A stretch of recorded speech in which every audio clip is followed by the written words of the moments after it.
Yay les gars, aujourd'hui nous sommes avec la question 6 des qualifications de l'Integration B du MIT et on nous demande de calculer l'intégrale de x plus x cosinus x plus sinus x multiplié par cosinus x. N'oubliez pas qu'il s'agit d'un concours et qu'il faut aller vraiment vite. Bien sûr ici, on peut se permettre de calculer l'intégrale de chacune des fonctions qui est ici, mais cela va nous prendre un temps fou. Donc l'idée c'est de chercher c'est quoi l'astuce pour aller vraiment rapidement.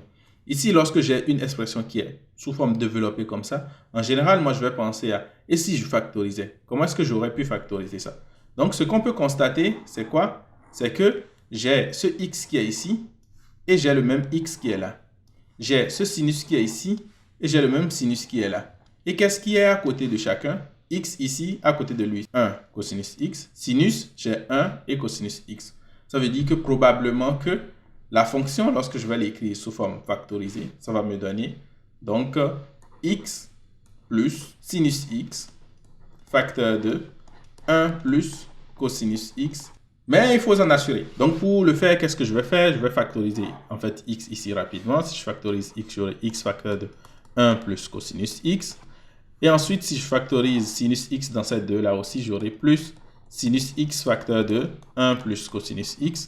Et ensuite, je peux factoriser donc 1 plus cosinus x, ce qui va me donner donc ce qui est là. Ça, c'est super parce que je peux donc réécrire mon intégrale sous la forme de l'intégrale de 1 plus cosinus x facteur de x plus sinus x dx. Et qu'est-ce que vous constatez? On constate simplement que cette fonction ici, c'est sa dérivée qui est là. Donc, j'ai une intégrale qui est sous la forme de f' multiplié par f. Je sais que la primitive sera donc une demi de f au carré. Donc, simplement, je peux dire que mon intégrale ici, c'est juste une demi de x plus sinus x au carré. Plus, bien sûr, une constante qu'on n'oublie jamais.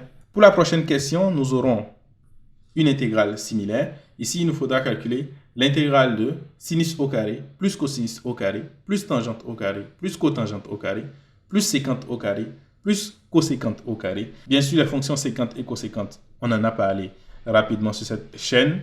Mais si ça vous intéresse, on se voit dès demain pour le résultat. Sur ce, à plus!